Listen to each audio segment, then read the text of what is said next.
People have repeated the same sentence for decades. Breakfast is the most important meal of the day. You hear it from doctors, from TV, from health magazines. Wake up, eat immediately, eggs, toast, cereal, oatmeal, because if you don't, something bad will happen to your body.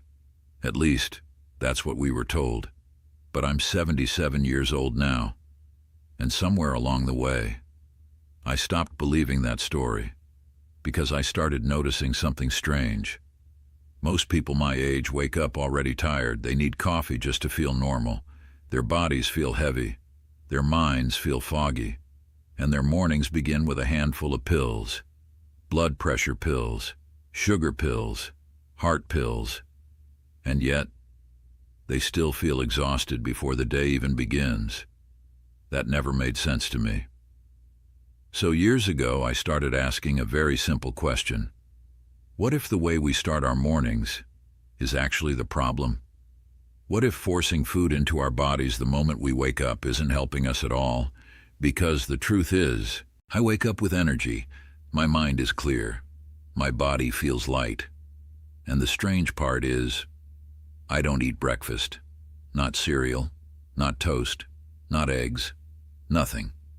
In fact, the first thing I put into my body each morning isn't food at all. And when I started doing this one simple change, something unexpected happened. My energy stabilized, my weight slowly corrected itself, and my mornings stopped feeling like a struggle. Now, I'm not saying everyone should skip breakfast, but I am saying this. The story we've been told about breakfast may not be the whole truth. And what I discovered after 70 completely changed the way I start my day. So if you're curious what a 77-year-old does instead of breakfast, and why it made my body feel younger, calmer, and stronger, then stay with me. Because the real story about breakfast is not what most people think. For most of my life, my mornings looked exactly like everyone else's. The alarm would ring. I would slowly get out of bed, walk to the kitchen, and the routine was always the same. Coffee first, then something quick to eat, toast with butter, sometimes eggs, sometimes cereal, sometimes oatmeal because someone once said it was healthy. It felt normal. In fact, it felt responsible, because everywhere you look, people repeat the same advice. Never skip breakfast. So I followed the rule. Every single morning. But something strange kept happening. By the time the clock reached 10 in the morning, I was already tired, not sleepy, but drained. My energy would suddenly drop. My mind would feel slower, and the hunger would return again, only a few hours after eating. So what would I do? Exactly what most people do. Another coffee, maybe a snack, something sweet. Something quick, something that promises energy. And for a few minutes, it works. But then the same cycle begins again. Energy goes up, energy crashes down, hunger comes back, and the body spends the entire morning chasing energy that never really lasts. I didn't understand it at the time. I thought maybe I was just getting older. Maybe this is how mornings feel after a certain age. But years later, I realized something important. Most modern breakfasts are not really food. They are sugar, disguised as energy. Cereal boxes promise health. Granola promises natural fuel. Even many breakfast bars claim to be good for you.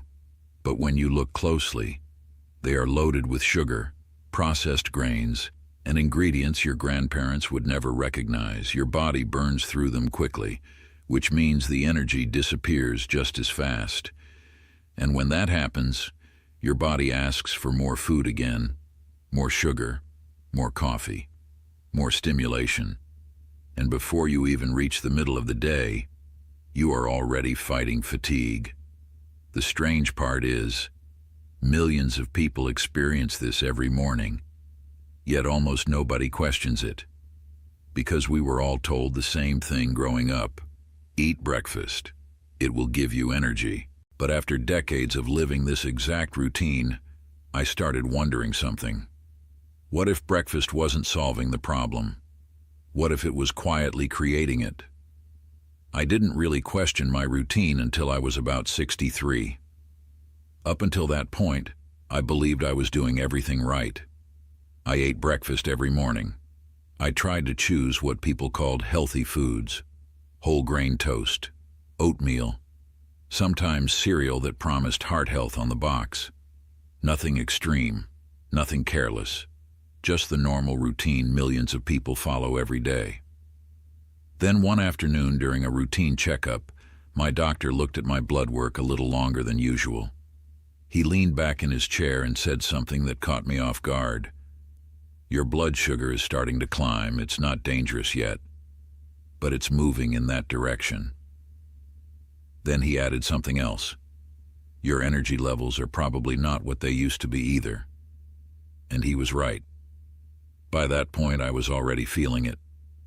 The slow mornings, the tired afternoons, the feeling that my body was working harder just to do simple things. The doctor didn't sound alarmed, but his next sentence stayed with me. He said, "If nothing changes, your future will probably look like most men your age. More fatigue, more medications, more health problems that slowly appear over time." It wasn't dramatic. He wasn't trying to scare me. He was simply describing a very common path. But something about hearing it out loud made me uncomfortable, because I had always assumed that path was unavoidable, that aging simply meant getting weaker, slower, and more dependent on medicine. But that day, on the drive home, a simple question kept repeating in my mind. What if the small habits I repeat every day are shaping my future more than I realize? What if the things I believed were helping my health were actually working against it? That thought led me to start questioning my routines, especially the one habit I had followed every single morning for decades: breakfast.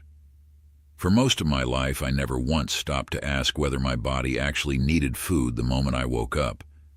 I just did it because everyone said it was the right thing to do. But that day, at 63 years old, I asked myself a question I had never seriously considered before. What if breakfast wasn't helping me at all? What if it was quietly draining my energy instead of supporting it? That simple question was the beginning of a small experiment. And that experiment slowly changed the way I start every single morning.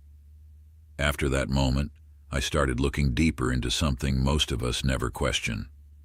Breakfast, not what we eat, but the idea behind it. Because for my entire life I had heard the same sentence repeated everywhere. Breakfast is the most important meal of the day. It sounded scientific. It sounded official, almost like a medical rule. But when I began reading and listening to experts who studied nutrition and human history, I discovered something surprising. That idea didn't actually begin in a hospital. It didn't come from ancient health wisdom. And it certainly wasn't a rule that humans followed for thousands of years. In many ways, it started in marketing. Decades ago, food companies needed something very simple. They needed people to eat more often. More meals meant more products sold, more cereal, more bread, more packaged foods designed specifically for the morning. So the message slowly spread through advertisements, magazines, and eventually everyday conversation. Eat breakfast, eat it early, and never skip it.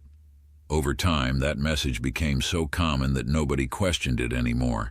It simply became part of culture. But when you step back and look at human history, the picture looks very different. For thousands of years, people didn't wake up and immediately run to the kitchen. Most people began their day working, moving, walking, taking care of animals, or preparing their environment. Food often came later, sometimes many hours later.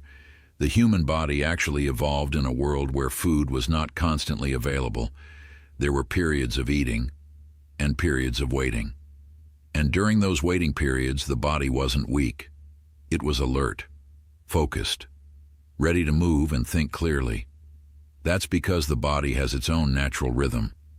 When you wake up, your system is already activating hormones that help you feel awake and focused. But when heavy food enters the body too early, something else begins to happen. Your blood sugar rises. Your body shifts its attention toward digestion, and for many people, that's when the familiar cycle begins. Energy rises quickly, then slowly drops again. Hunger returns. Coffee becomes necessary. Another snack appears, and the morning becomes a series of small boosts just to stay alert. When I started understanding this pattern, a new thought crossed my mind. Maybe my body didn't actually need food the moment I opened my eyes. Maybe it needed something else first. Time. Time to wake up naturally. Time to move. Time to let the body use the energy it already had stored. So instead of automatically reaching for breakfast the next morning, I decided to try something different. Not a complicated diet, not a strict plan, just a small change. I gave my body a little more time before the first meal of the day. And what happened next surprised me. When I wake up now, my mornings look very different from how they used to. For decades, the first thing I did was walk straight to the kitchen. Coffee, toast, something quick to eat. It felt automatic. But after I started questioning that routine, I made one simple change. I stopped rushing to food the moment I woke up. Now, when my eyes open in the morning, I don't think about breakfast at all. Instead, the first thing I do is drink water. Just a simple glass of water. After a full night of sleep, your body is naturally dehydrated. Many people think they need coffee for energy, but sometimes the body is simply asking for water. That one small habit alone made my mornings feel clearer. After that, I moved my body a little. Nothing intense. I'm not running marathons at 77. Sometimes it's just a short walk. Sometimes light stretching. Sometimes I step outside and slowly walk around the neighborhood. The goal isn't exercise, the goal is simply to wake the body up gently. Movement tells your body that the day has started. Then comes something even more powerful that most people ignore. Sunlight. I try to step outside for a few minutes each morning. Not for long. Just enough for natural light to reach my eyes and skin. That light helps reset your body's internal clock. It tells your brain it's time to be awake and alert. And strangely enough, that natural signal often wakes the body up better than caffeine. So my morning now looks simple. Water, light movement, sunlight, and time. Instead of forcing food into my system immediately, I allow my body to fully wake up first. At the beginning, this felt unusual. After all, I had eaten breakfast my entire life. But after a few weeks, something interesting happened. My hunger in the morning almost disappeared. Not because I was forcing myself to skip food, but because my body didn't seem to need it right away anymore. My energy stayed stable. My mind felt clearer. And the strange mid-morning crash that used to happen around 10 o'clock slowly vanished. Now my first real meal usually comes later, around 11 in the morning, sometimes a little earlier, sometimes a little later, but by the time I sit down to eat, I'm actually hungry. Not eating out of habit, not eating because the clock says I should, just eating when my body truly asks for it. And that small shift completely changed how my mornings feel.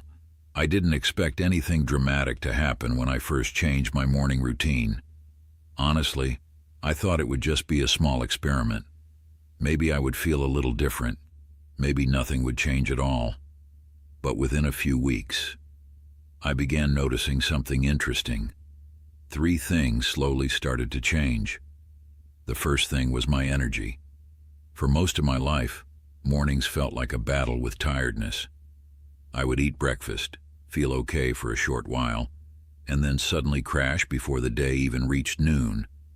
But once I stopped eating the moment I woke up, that cycle began to disappear. My energy stopped rising and crashing. Instead, it became steady, calm. I could move through the morning without constantly needing another coffee or snack just to stay focused. The second thing that changed was my mind. This one surprised me the most. My thinking felt clearer. You know that foggy feeling some people get in the morning? The slow start where it feels like your brain is still half asleep? That began to fade. Without a heavy meal sitting in my stomach early in the morning, my body seemed more alert. I could read, think, and concentrate better than before. Even small tasks felt easier because my mind wasn't fighting through that mid-morning slump anymore. The third change happened slowly, almost without me noticing. My weight began to adjust itself, not through dieting, not through strict rules, just naturally. When you stop eating out of habit and start eating when you are actually hungry, the body often finds its balance again. Portions become smaller without effort. Cravings become quieter. The body simply uses energy more efficiently. Over time, I felt lighter, not just in weight, but in how my body moved. My mornings stopped feeling heavy, and the best part was something I never expected at my age. Fatigue stopped controlling my day. At 77, I don't wake up already exhausted. I don't spend my mornings chasing energy with sugar and caffeine. My body wakes up slowly, naturally, and stays steady through the first half of the day. Now, this doesn't mean skipping breakfast is some magic solution for everyone, but for me, that simple change created a rhythm that finally worked with my body instead of against it. And after decades of feeling that morning energy roller coaster, that stability felt like a quiet kind of freedom. Now, before anyone misunderstands what I'm saying, let me make something very clear. This does not mean everyone should suddenly skip breakfast. Our bodies are different. Our health situations are different. And what works for one person may not work the same way for someone else. Some people truly do feel better eating in the morning. For example, people with certain medical conditions, people who take specific medications, or those who do very intense physical work early in the day may actually need that early meal. There is nothing wrong with that. The goal is not to blindly copy someone else's routine. The goal is to start paying attention to your own body. Because for many people, breakfast has simply become a habit, not a need. Think about it. Most of us were taught from childhood that breakfast must happen the moment the day begins. So we follow the rule automatically. Even when we are not truly hungry, we wake up, we look at the clock, and we eat, simply because it feels like the correct thing to do. But hunger doesn't always follow a clock. Real hunger is a signal from the body. A quiet message that says, now it's time for fuel. Yet many mornings, people eat before that signal even appears. Then a few hours later, they feel tired again, hungry again, searching for more food or another cup of coffee. Not because their body is weak, but because it never had the chance to wake up naturally in the first place. So the real lesson here is not about skipping breakfast. It's about questioning automatic habits. Instead of asking, what am I supposed to eat this morning? Try asking a different question. Is my body actually asking for food right now? Sometimes the answer will be yes, and that's perfectly fine. But sometimes the honest answer might be no. And giving your body a little more time before that first meal may be exactly what it needs. Not because someone on the internet said so, but because you finally started listening to your own signals instead of just following a routine. I'm 77 years old now, and after living through decades of health advice, diet trends, and endless rules about what we should and shouldn't eat, I've learned something simple. I don't follow trends anymore. I follow what actually makes my body feel alive. For a long time, I believed health had to be complicated. I thought it required strict diets, complicated meal plans, and constant worry about every single thing on the plate. But the older I became, the more I realized that real health often comes from small, quiet habits repeated every day. Not dramatic changes, not extreme rules, just simple choices that respect how the body naturally works. One of those choices for me was giving my body time in the morning before eating. Time to wake up, time to move, time to breathe and feel the start of a new day without immediately rushing to food. That one change didn't happen overnight. It took patience, observation, and a willingness to question habits I had followed for most of my life. But once I listened more carefully to my body, everything began to feel more balanced.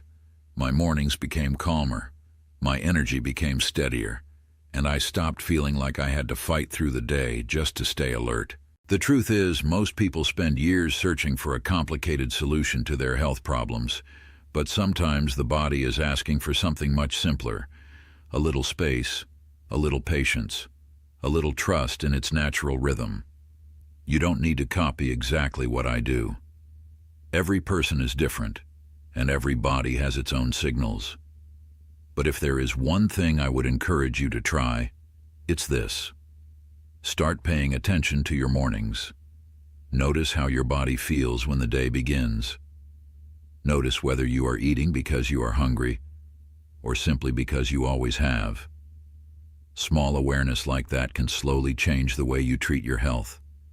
And those small changes, repeated over time, can shape the future more than you might imagine.